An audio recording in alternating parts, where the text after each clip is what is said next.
Hey everybody, welcome to another edition of Game Version Differences.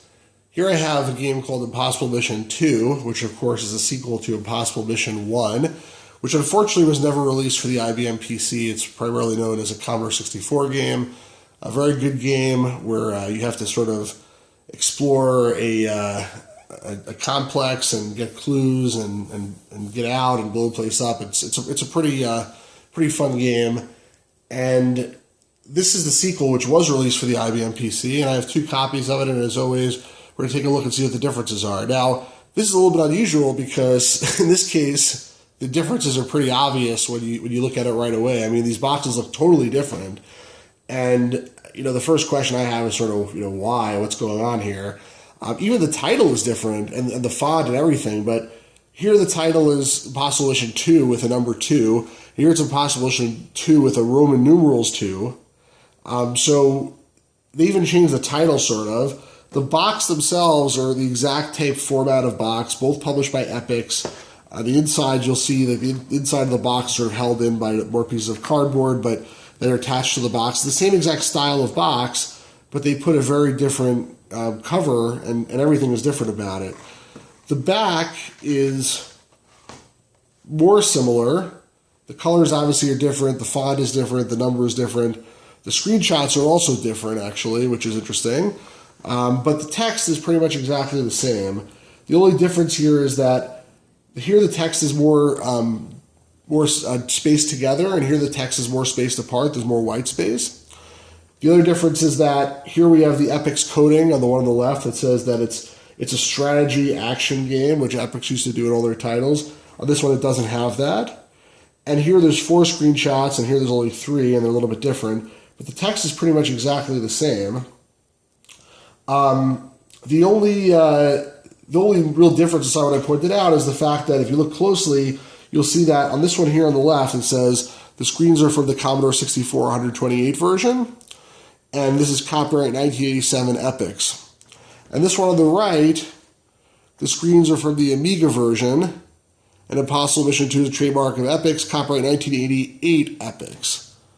So it seems like this one here on the right came out 1 year later than this one on the left, and they decided to use different screenshots as a result of that, or maybe that's why they produced another version. But in terms of why the cover art and everything else is so wildly different, it's really a mystery to me. And if anybody knows about this, I would love to hear about it. I mean, I could say that probably the reason why we don't have the Epyx coding anymore on the right one is because they just stopped doing that at some point, and they said, okay, we don't need that anymore. But why did they take this box, this cover art, and change it to this one? I mean, I happen to admit I like the one on the right here better, but I'm not sure I like it that much better that I would say the box needs to be changed as a result. It wasn't that bad. Again, I'm a little bit lost for what the reason for that is. And we do see elements here. The purple sky shows up here. The building here is slanted. Now it's slanted the other way over here. It just looks like the same building. The bomb is sort of gone from this one, and the numbers are gone. The guy, I guess he's split in half on this side. His head is over here, and his feet are over here. On this one, he's intact. So, yeah, I'm not saying this was good cover art, but again, I'm not sure what happened here. If you look at the label, here you see on the left one, it says IBM PC incompatible CGA 256K required disk, and there's a number that says 12405D. And then if you look at this one here, it's also IBM PC incompatibles, but 3.5-inch disk, CGA, EGA, or Hercules required. Now, 3.5-inch disk is actually a little bit unusual, but there's another version of this I've seen with the exact same thing, but a 5.25-inch disk. So this just happens to be a 3.5-inch release.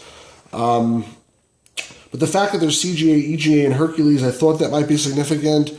I thought maybe this one supports more graphics modes, but it seems like that's not the case. There is a later version of Impossible Mission 2 that does support EGA and VGA natively, but this particular one, it looks like it's just the same exact thing on 3.5-inch disk, and then it's mentioned EGA to tell you that it'll still work on EGA, but there's no actual EGA graphics on this particular version.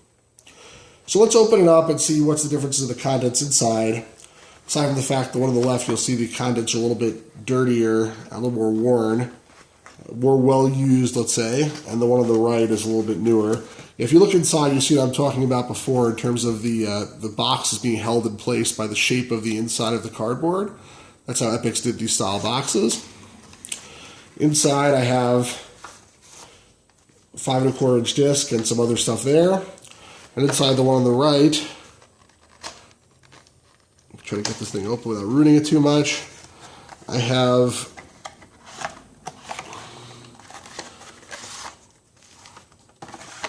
a 3 1/2 inch disc and some other stuff. So obviously the first difference is the disc size, but if you look at the font and everything else, it almost looks like this could have come out the exact same box with both size discs. I mean, it both says copyright 1987. It's the exact same font again.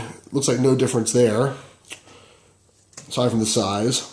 In terms of the instruction manual, first of all, obviously they look different on the outside because the cover, the box is reflected on each one.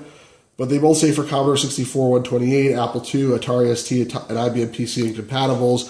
And if you open them up, basically the contents are exactly the same, aside from the fact the color scheme is different. Like this one tends to use purple colors, this one tends to use green colors. Again, sort of aligned to the colors of the actual box. But aside from that, they're exactly the same. This one feels a little bit stronger, but it could be this one's just more worn from use.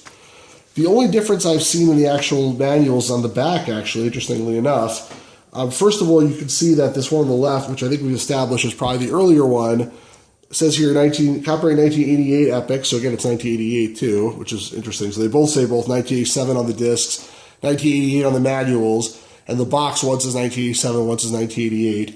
But this one here says copyright 1988 Epix Inc., and then it says part number 1240A-60. This one here on the right says copyright 1988 Epix Inc., part 1240A-60 Revision A. So if you're used to collecting Nintendo boxes, you might probably know Revision A usually means it's not the original, it's been revised at least once. And if you look at it in terms of what was revised, the whole back seems like pretty much the same, except here it says the USA logo. Oops. Here it says the USA logo for the Winter Edition games ad, and on the right side it doesn't. So that's one difference, I guess. The other one is that here on the left, when it talks about the copyrights, it says Impossible Mission 2, the games and Fastler are trademarks of Epix Inc., blah, blah, blah. Commodore 128, Commodore spelled wrong, is a trademark, and Commodore 64 is a registered trademark of Commodore Electronics Limited. Apple's registered trademark of Apple Computer. IBM is a registered trademark of International Business Machines Corporation. On this one on the right, it says Epix, the trademarks of Epix, and then it says Amiga is a trademark of Commodore Amiga Inc. So it mentions Amiga just like it did on the box. The other one does not mention Amiga. Apple and Apple IIGS, so here it mentions the 2GS and not just the Apple II. And here it says Atari and ST, which Atari wasn't even mentioned at all in the other one.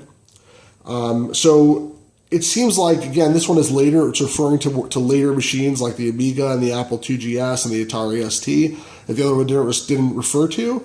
And I guess they thought maybe they're going to have more instructions for those other machines in this manual, although they aren't. There's no additional instructions for anything aside from the machines that are mentioned on the back of the actual box, or rather on the front of the instruction manual. Commodore 64 and 28, Apple II, Atari ST, IBM PC incompatibles.